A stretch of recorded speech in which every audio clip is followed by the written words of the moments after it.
windows in each frame, so he designed a system on the back of the house where the window sills could be lifted out and the single sash dropped into the wall.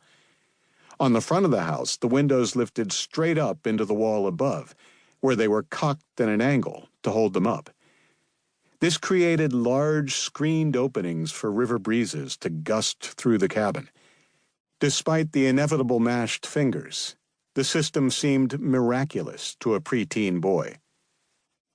There was no phone at the cottage, and after our dad dropped us off, no car.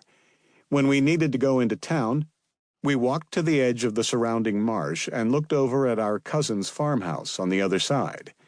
If their car was in the driveway, we set about hollering, "Yoo-hoo!" until an aunt or uncle would come out to the opposite bank and commence yoo-hooing back. Once the correspondents had one another's attention, a short conversation at high volume commenced over the waving field of marsh grass. The Rappahannock taught me that rivers are places where days are long and punctuated by the rhythm of waves and storms. The changing seasons expressed themselves in the movement of sun over wide horizons. Riverbanks and mudflats were places to find and catch things and sometimes eat them. My brother and I caught fish under a cork, foraged late June blackberries, and netted August crabs. We shot guns and burned our shoulders in the sun.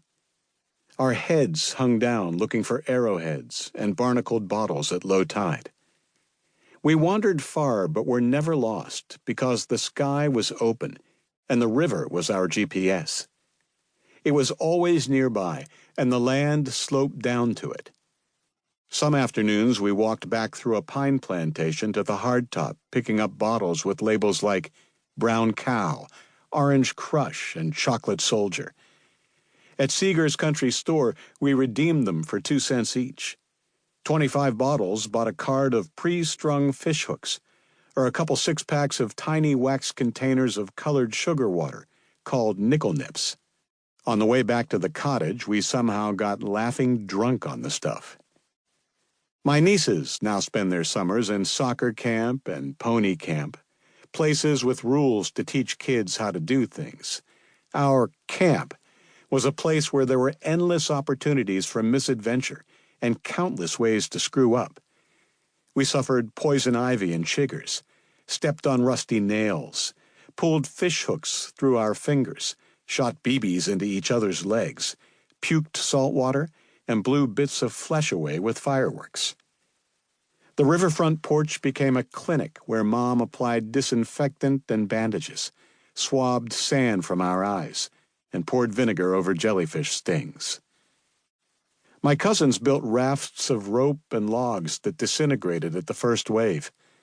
Billy and I caulked cracks in the bottom of the rotten wooden skiff my mother bought us, aptly named Scoundrel, rigged it with a bedsheet sail, and watched it sink to the bottom. We tried to make beer by fermenting sassafras roots and sugar water in jars buried in the woods, and ended up dizzyingly sick.